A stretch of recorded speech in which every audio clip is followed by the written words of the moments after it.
Hey, yo, welcome back to Red at the Wire. Well, today we're going to look at the Big A, Belmont and Aqueduct, and the Red Smith Stakes, which is a pretty interesting turf affair with a chock full of value. So let's take a look at it. The Red Smith Stakes is the ninth at Aqueduct on Veterans Day, and it's a Grade 2, run at a mile and 3/8 on the turf for 3-year-olds and up. And this is another one that's pretty speed laden on the front end.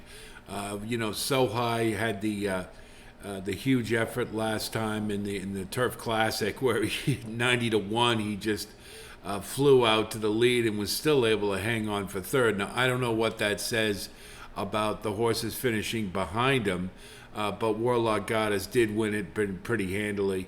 This one, it would be a long shot, but he'll probably gun it right to the lead. And you could say much the same for Tide of the Sea and probably Main Event. So you've got three horses, all I don't think can be there at the end because they cancel each other out. But what it will do is make for a decent pace for some of the late runners. And if we look at them, 911 Turbo is granted a California turf horse, and we know usually what that means. But why would Neil Drysdale ship this horse all the way across country? He's extremely consistent. He's in the money consistently, and you're getting 6 to 1. And if you catch a couple of these napping, being the end of the year, and they're a little tired, can't give their best, then maybe he factors in the race. So just for consistency's sake, I'll use 911 Turbo. Limited liability to me looks like the best shot to win this race. He seems to be in very good form. He's coming off a career top and looks to be progressing. And he's in the capable hands of Shug McGahee.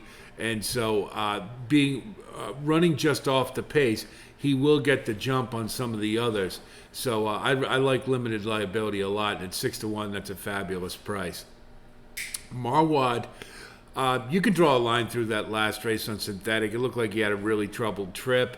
But prior to that, he had two efforts at this distance, a mile and 3/8, where he had a first and a second, and he ran exceptionally well. So he's getting back on a preferred distance, and it's in good form at 10 to 1. You're getting nice value. I've got a couple horses in here. I'll talk about Verstappen first. Not sure what to make of him. After the Elkhorn, I got him at 16 to 1. I was all excited. I said, here's going to be a budding turf star. And it was his career high, ran a great race, and then just sort of didn't build on it and kind of regressed a little bit. I don't think he's a grade 1 horse, and I think he's struggling a little bit to be a grade 2, but this might be a field that he can factor in. He seems to be coming back into good form, but I do have some reservations about the fact that he just ran his career high in the last race.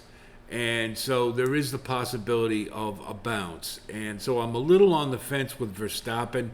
8 to 1's pretty good price for him. But I could kind of go either way with him. Now, I've put asterisks by two horses here. And there's a reason for that. And I think you probably know the reason for Soldier Rising. The horse can't win. He's got a lot of talent. There's no question about it. But he engages too late to factor. He doesn't get into his full kick until it's too late, and consequently, second or third is what he's going to end up with. You cannot bet this horse as the favorite. You just can't do it. Now, he could win this race.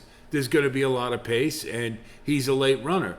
But I just can't bank on it and have to find value elsewhere. But underneath, absolutely. You definitely want to use them at the bottom of your try, your super, even in your exactas.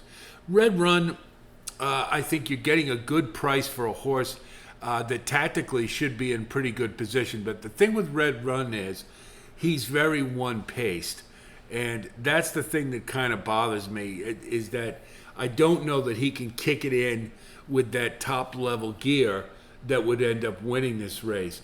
I think because of the position that he'll run in and the fact that he keeps running, we know he can get long distances. I think it's more likely that he would be underneath. So if I'm looking at this field, I think limited liability to me is the horse to beat. But I think Marwad and Verstappen maybe can lay claim to being a top contender for this race. So let's take a look at our wagering strategy. So here's how I'd wager the Red Smith Stakes. I think limited liability is an outstanding value at 6 to 1, and I would bet him to win.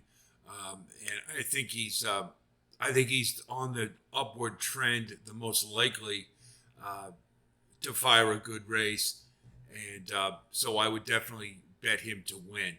Then I would key an exacta box, key box rather, with 5 on top, with 6, 7, 9, and 10. And frankly, you could. I mean, I'm a little reticent to use the 9 or the 10. If you want to go a little skinnier with 5, with 6, 7. That would make sense to me completely, but to be a little more conservative, this is a fairly wide open race in many respects, so we want to have options. Then on the trifecta, I would key the 5 with 6, 7, 9, 10, but then I would back key Soldier Rising second and third, and you could also do it with Red Runner. You could key them both for second and third if you really want to go all out there. But 5 with 6, 7, 9, 10, and back keying the 8 to second and third, because we just cannot bet Soldier Rising to win. And, we'll all be pulling our hair out if he does win this race, but it just seems so unlikely given his prior history. We've watched him do it time and again, be a disappointment. So I think the mid-pack runners, those up near the pace, are the ones you want to be looking at. And like I say, limited liability and Marwad are the two that I think have the best chance to win this race. So that's the Red Smith, and I think it's limited liabilities race to lose, and hopefully we'll get something close to that 6 to 1 price. I just can't go with Soldier Rising as a favorite. Just been perennial disappointment, and I just don't see him on top. But there is a lot of value in the race, so hopefully we can get a nice score out of it. Hope our analysis helps you, of course, with your own wagering strategy, and I wish you the best of luck as always. And if you do like content like this, of course, please like and subscribe. And thanks to all of you who have recently come on board.